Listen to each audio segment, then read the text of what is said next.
This event occurred a few years ago when I went to a small movie theater with my girlfriend, who I'll call Lily. It was later in the night, and the movie we were watching had already been out for a while, so there weren't that many people there. I don't even remember which movie we watched that night, due to everything that took place. After we bought our popcorn and soda from the snack bar, we headed to take our seats. There was an elderly couple sitting mid-distance to the screen, and a hooded man who sat on the very front row. So, we chose to sit towards the back of the room. Anyway, we were watching the previews and joking with each other quietly, when something slammed against the door. Startled, we looked at the front to see the hooded man had taken his drink and chucked it as hard as he could against the ground. It made it splash onto the bottom of the movie screen. It was so random, and we wondered why he had done that, but he then sat perfectly still, as if nothing had ever happened. The elderly couple stood up and moved a few rows back to get further away from the man. Nothing else strange happened until 10 minutes into the movie, when the man started mumbling to himself, loud enough that we could hear it in the back. It was quite distracting, and the old man stood up and walked over to tell him to be quiet. We tried to pay attention to the movie, but were interested in seeing how everything would play out. As soon as the elderly man walked up to the hooded figure, we could hear the man growling as if he was some kind of animal. The old man kept trying to tell the man to shut up, but that only made this guy's growling get worse.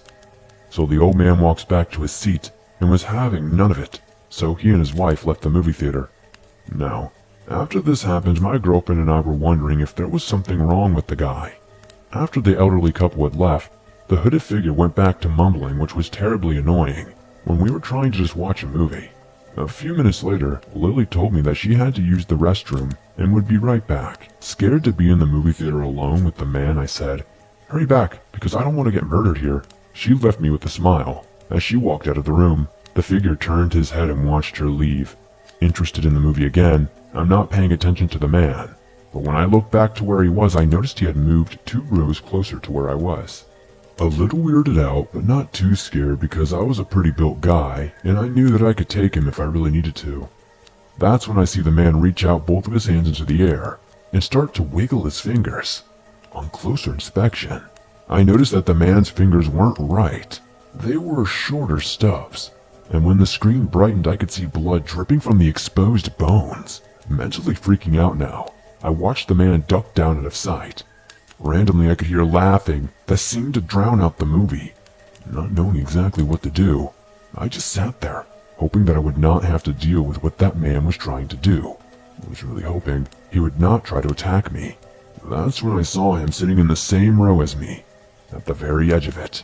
He had his hands on his face, but I couldn't tell what he was doing with them. That's when my stomach convulsed and I threw up when I saw that he was eating his own fingers. He seemed to enjoy it, as if he had a smile on his face. The man's eyes stayed focused on me as he did it, quivering in fear, disgusted to my very core. I stood up, looked the man in the eyes as I slowly tried to back away from him. That's when the movie turned dark because they were in a night scene, and so I darted straight for the exit. Behind me I could hear the man crawling over the rows of seats after me. As I was going to the exit, I saw the door open and Lily was coming back in. "Run, get out now!" I screamed as she looked at me with questioning eyes. She tried to ask me what was wrong, and all I responded was, "No time, just get out." So she ran into the hall, and the worker who checked our tickets asked us to quiet down and wondered what was wrong. I told him everything that happened, and his eyes grew wide as he called for his manager.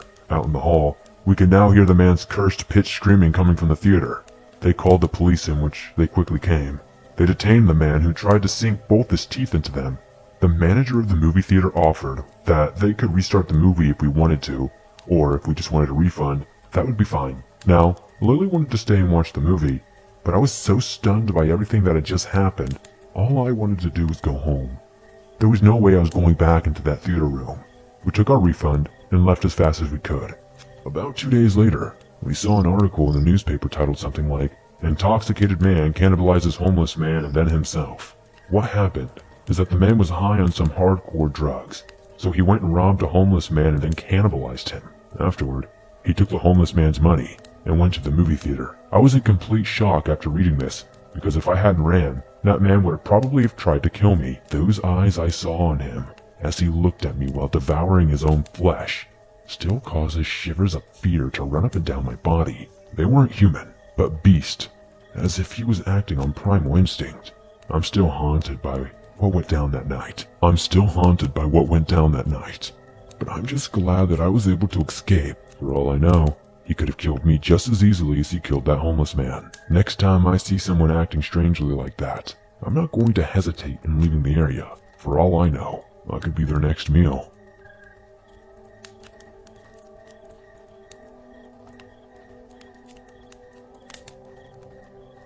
I have been a Marine for going on 14 years now. I grew up Baptist. I do not go to church often. My girlfriend is Catholic, and it has been a while for her too. I am open-minded to unexplained phenomena. However, I also believe in underlying causes for a lot of things that initially cannot be explained. The following account is a series of events that I have experienced in my house over the last few years. I cannot explain these events. At the time everything started, I'd been living in my house for about 1 year. It was her 2 children, 1 boy, 11 at the time, 1 girl who was 2 at the time, and my 2 boys who was 4 and 1. It was summer, and the oldest boys were having a sleepover with some friends. They were playing in their room as kids do. Something that I was unaware of is that one of the children who came over had brought his homemade Ouija board. Apparently they had been playing with this thing for the better part of the night. I found it when they got too loud in the evening, and I went in to check on them. I have never used a board before. I have heard way too many occurrences associated with this device to even consider playing with one. Anyway, upon discovering the board, I quickly removed it from my kids' possession. I took it to the fire pit out back and lit it on fire. Well, I tried to anyway. This thing would not burn. I then proceeded to douse it with gasoline and relit the board. The edges charred a little bit, but to my astonishment, it still was not destroyed. It took more than a couple of weeks of it being exposed to the elements, rain, sun, etc., before the board finally crumbled away into ash. I found this odd but shrugged it off. I later learned that once you are done with a session, you were supposed to say goodbye. This apparently never happened because of my hasty confiscation of the board. I also learned that to dispose of a board you are supposed to bury it. I honestly believe this is what started the following occurrences. Over the next several weeks, after the board incident, odd things started happening around the house. It started with things disappearing and then reappearing in obvious places that had already been searched. For example, I would light a cigarette and put the pack on my nightstand. I would not move from the bed, and when I would go to get another one, it would be gone. I would of course look for it, but I would not be able to locate them. I would then find them either hours or days later in random places. Odd places like on the front of the door skillfully placed on where the edging would be. Things like this would happen every few days or so. It was not limited to smokes, but would include my toothbrush, body wash, anything small. There are only so many places these items could be, but I found the body wash sitting neatly in the center of my living room floor after returning from dinner with the entire family. I would generally brush this off as me being forgetful. I mean, honestly, I don't know how I would accidentally leave the bath wash in the middle of the living room floor when it belongs in the shower, but it happened. I would just brush these things off. Things continued to escalate though. My girlfriend was in our room doing laundry one day, while video chatting with her friend while I was at work. All the kids were in school or daycare currently. She heard a thud come from the walk-in closet. This is where all my clothes, shoes, and uniforms stay. Investigating the noise while still on her video call, she opens the closet door to find every single article of clothing had been lifted off the rack, still on the hangers, laying on the floor in a huge pile. The shoe cubby had been emptied as well, except it was only the right shoes that had been removed. The left had remained in their designated areas. She called me in a panic, so I came home to see for myself. Surely enough, it was exactly as she described it. Now, I would have thought it was her trying to play a prank on me. However, when I walked out of the room, every left cabinet door was wide open in our kitchen.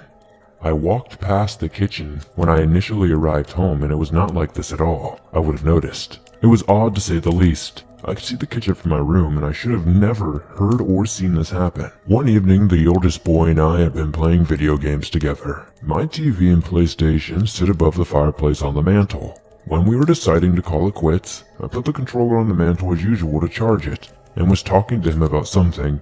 I can't remember exactly what it was though. Without warning, the controller flung itself across the room towards us, landing at our feet. If it were to just fall on its own, wouldn't it just fall straight to the floor? It shot at least 10 feet diagonally across the room towards us, landing on the ground a couple of feet from where we were standing, and then slid to us.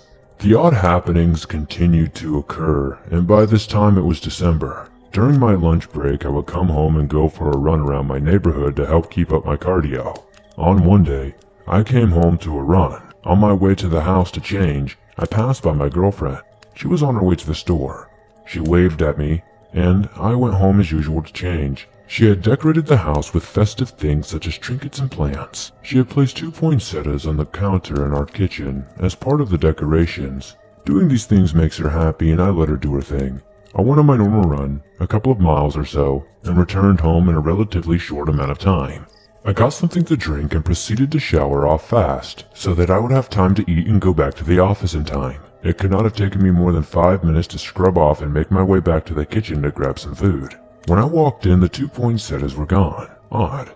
I thought my girlfriend still would not return, so I went back into my room to ask if she had come back and left while I was in the shower. She was still at the store. I went back out there, and there were the 2 plants, sitting there in the middle of the floor. They were only a couple feet apart, but they were not where they originally were. Shocked, the only reaction I had to say was, "These don't belong here." I picked them up and returned them to their rightful place on the counter. I called my girlfriend back just to make sure that she had not done this. I explained what happened, and at this point she was scared. Instead of coming home, she went to the local Catholic church to talk to the priest.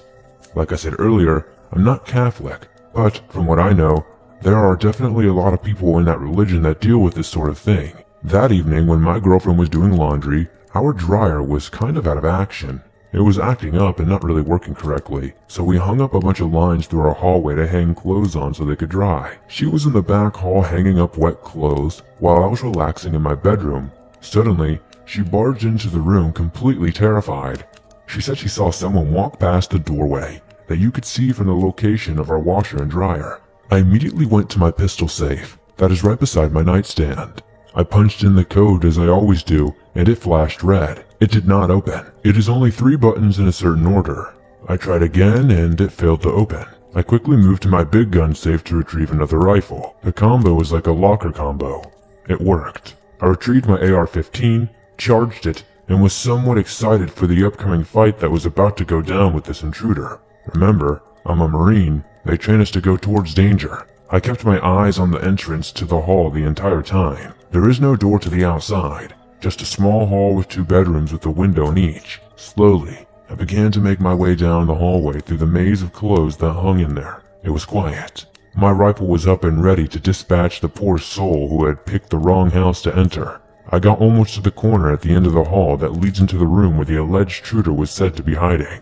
Before I could pop the corner, I was hit with a growl. Not a dog growl. This growl surrounded me. It was deep. Very deep. It reverberated through me, and I felt it in my chest. The only thing I could find on the internet that resembled this growl was that of a black panther growling. I was able to find it on YouTube. I exclaimed, "Holy crap," verbally. That scared me. I do not frighten easily. I pulled myself together and knew I had to go into this room and confront whatever or whoever was in my house. I took a couple of deep breaths and aggressively entered the room to protect my family. There was nothing there. It was just an empty room. I then made the connection that I was not dealing with something that I could shoot to eliminate. At this point, I was convinced that something had taken up residence in my home. All the weird things that had been happening over the past couple of months. I believe it now. I could not ignore it anymore. I heard that growl just like I hear everything else in my life. I put away my rifle and went out and got my Bible off the shelf. I went back into my room and prayed aloud. I prayed for a long time. I really don't know how long, but I did not stop till I was sure whatever was there definitely heard me. I felt like the growl was not offensive. I think it was defensive. Whatever it was, it had wanted me to be afraid of it, to get me to leave it alone. I remember from church that if you have the Lord in you, He will protect you. We had a priest come and bless the house shortly after. We had the house blessed, and everything seemed to be fine. Everything was normal, it seemed. I opened the door to my son's room to begin our night routine of baths, pajamas, etc., and to my surprise, his bed had been standing on end in the center of the room.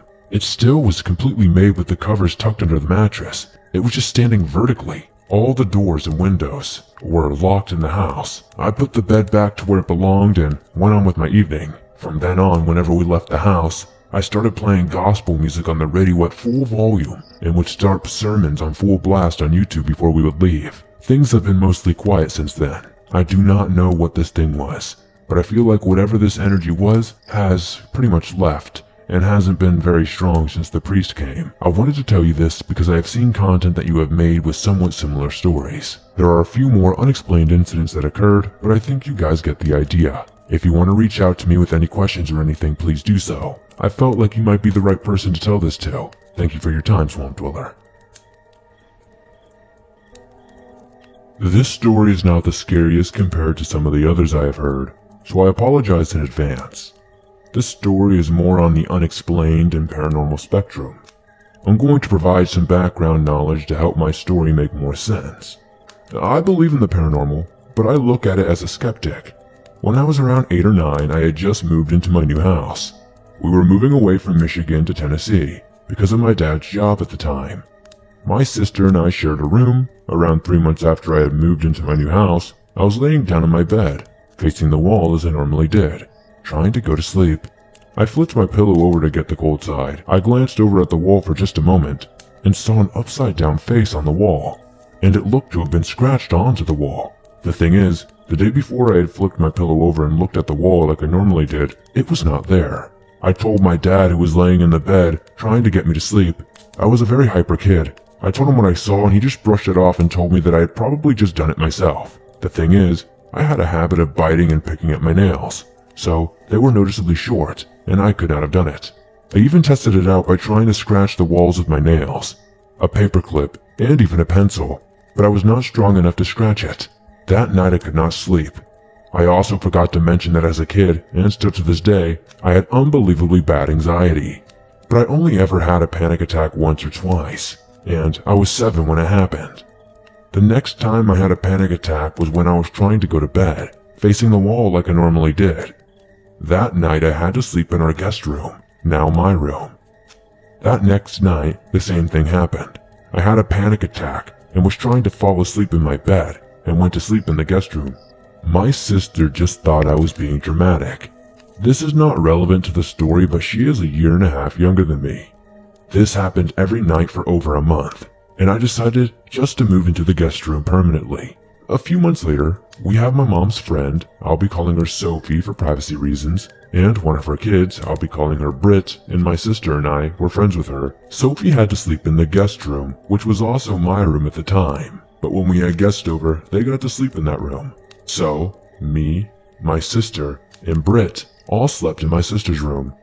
I had another panic attack when I was trying to fall asleep on my bed, so I slept on the extra mattress that my mom pulled out for Britt, and Britt slept on my bed. After they left, my mom was getting sick of having to move stuff out of the guest room and into the attic, connected to my brother's room, and his room was connected to my old room, and moving all my stuff into my new room. She told me I needed to grow up and sleep in my old room for once.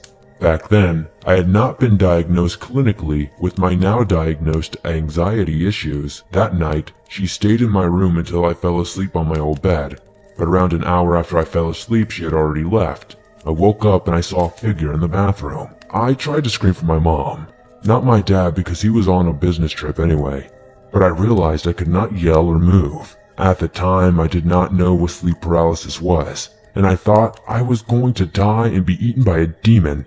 I thought there was some sort of force making me unable to move. Weird, I know. Anyway, that was the last time I tried to sleep in that bed. Unfortunately, it was not the last time I had to sleep in that room though. 5 years later, I still get mild anxiety when I sit on that bed or talk to my sister in her room. I'd rather just sit on the floor instead.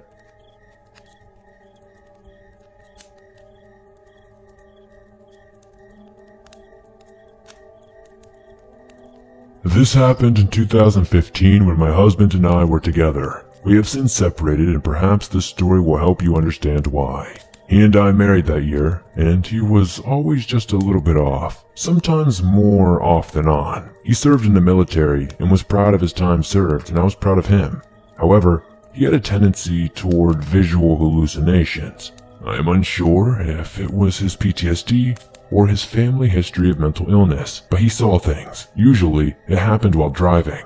Once he saw an 8-foot spider casing the side of a barn while we were riding along the road. He asked if I saw it. He was panicking. I did not see it. Let me paint a picture. My mom lives deep in the rural south. Further down her road are old houses people still live in and use outhouses to this day. They collect rainwater to drink, etc. Before you get to my mom's road, there is a well-kept farmhouse close to the main highway. This highway is known for its own haunted issues, ghost cars and such. My sister says she has seen a dozen men walking out in the fields behind that house, dressed immaculately in white suits, who just disappear in front of her eyes. I promise everything I am saying is true to the best of my knowledge. He and I pull onto the highway one night after dusk, and are gaining speed as we pass that house. He is driving, and I am on the passenger side. Head back, eyes closed, and the farmhouse is on the right of the car. Suddenly, my husband swerves and screams. My eyes are open. In a blur, I see a white human-shaped creature running at the car. Pale, white, maybe gray skin, with crazed, angry eyes. I do not recall what it was wearing, if it had any clothing on or not. I just remember the flash of white. Those eyes. I'll never forget those human-like eyes. Unmistakably human, with all the rage and wild contempt that only a human being could be capable of. It was running right for my door, but we passed it before it made it to the car. He screamed and asked if I had seen it. I do not know, honestly, and I can't tell you why, but I told him I had not. He described it to me, and I reiterated that I had not seen it. Later I confessed that I had seen it, and I guess so I could sleep with myself and not be a complete liar, I hope. I cannot let go of that feeling that it wanted to do harm to us. It seems like I had locked eyes with it, but it was only for a split second. So I often wonder what my mind filled in to make this situation make sense. Worse, many more strange things happened to my husband and me, but I cannot talk about those things. I feel safe enough describing this, however. For some reason, he seemed like a beacon for the unusual and the unexplainable. He and I separated due largely to his decreasing mental health. I'm not sure what he has been seeing these days, but I know we both saw something that night, and I'm just not sure exactly what it was.